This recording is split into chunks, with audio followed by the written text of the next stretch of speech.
રાજ્ય સરકારના પ્રવક્તા જીતુ વાઘાણી કહે છે કે પેટ્રોલ અને ડીઝલ છે તેનો પૂરતો સ્ટોક છે, જ્યારે બીજી તરફ આ રાજ્યના અનેક જગ્યા પર આ પેટ્રોલ પંપો પર લાંબી લાઈનો દેખાઈ રહી છે અને ઘણી જગ્યાએ ડીઝલનો જથ્થો પણ ઉપલબ્ધ છે। કોણ સાચું બોલી રહ્યું છે તે સવાલો એટલે ઊભા થઈ રહ્યા છે કે બંને વિરોધાભાસી દ્રશ્યો અને નિવેદન છે। વૈષ્ણવજન તો તેને કહીએ જે પીડ પરાઈ જાનાને રે। નમસ્કાર, આપ જોઈ રહ્યા છો નવજીવન ન્યૂઝ અને હું છું આપની સાથે તોફિક ગાંચી। રાજ્યમાં અત્યારે જે પ્રકારે પેટ્રોલ પંપો પર લાંબી લાઈનો દેખાઈ રહી છે અને ખાસ કરીને ડીઝલનો જે જથ્થો છે તેને લઈને સતત સમસ્યાઓ સર્જાઈ રહી છે અને અનેક ટ્રાન્સપોર્ટ ચાલકો છે તે પણ હવે મુસીબતમાં મુકાતા દેખાઈ રહ્યા છે। પેટ્રોલ પંપો પર કેટલીક જગ્યાએ બોર્ડ પણ મારી દેવામાં આવ્યા છે કે ડીઝલ છે તેનો પૂરતો જથ્થો નથી અને બીજી તરફ રાજ્ય સરકારના પ્રવક્તા જીતુ વાઘાણીનું કહેવું છે કે રાજ્યમાં પેટ્રોલ અને ડીઝલ છે તેનો પૂરતો સ્ટોક પણ છે અને તેનું મોનિટર કરવા માટે મુખ્ય સચિવ છે તેમને પણ સૂચના આપી દેવામાં આવી છે। આમ રાજ્ય સરકારના આ દાવા છે, આ દાવા કેટલા વિરોધાભાસી વાસ્તવિકતાના સામે છે તે સવાલો એટલે ઊભા કરી રહ્યા છે કે દાવા કરી રહ્યા છે કે સ્ટોક પૂરતો છે, તો જો પૂરતો સ્ટોક છે તો પછી આ પેટ્રોલ પંપો પર લાઈનો શેની છે અને ડીઝલ નથી તેના બોર્ડ કેમ મારવામાં આવી રહ્યા છે। સૌથી પહેલાં રાજ્ય સરકારના પ્રવક્તાનું આ નિવેદન સાંભળો।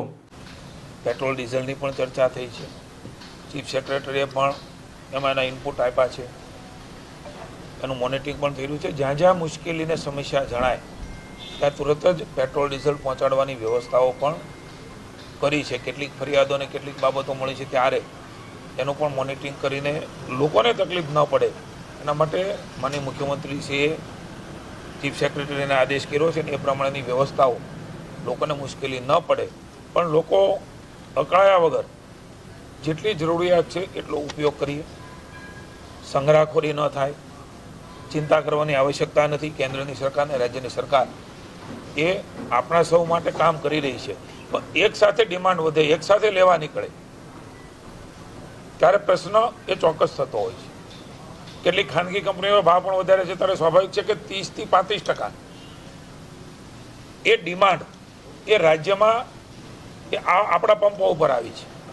એ બધાને એક સાથે પહોંચાડવા માટે તંત્ર એ તમામ પ્રકારની વ્યવસ્થા કરી રહ્યું છે। મારી વિનંતી છે ક્યાંય પણ અફવાઓમાં આવ્યા વગર કોઈ એક જગ્યાએ મેં કીધું 35-40% ડિમાન્ડ વધી ગયું તો કોઈ એક પંપે ઓછું થયું હોય તો એણે કદાચ નાની મોટી જાળવણી માટે વ્યવસ્થા કરી, એનો અર્થ એવો નથી કે રાજ્ય આખામાં આ સ્થિતિ છે પહોંચી વળવા માટે થઈને રાજ્ય સરકાર એ પૂરા પ્રયત્ન કરી રહી છે। પણ મૂળ વાત 35 થી 40%ની ડિમાન્ડ ઓન રેકોર્ડ છે એ વધી છે।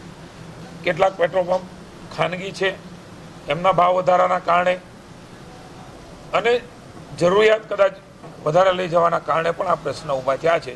ક્યાંય પણ ગભરાટ વગર મારી વિનંતી છે કે આ સ્થિતિમાંથી સાથે મળીને બહાર નીકળવાનું છે, સહયોગ કરીને બહાર નીકળવાનું છે અને સૌ સાથે મળીશું તો બધી ચેલેન્જીસને આપણે પૂરી કરી શકીશું।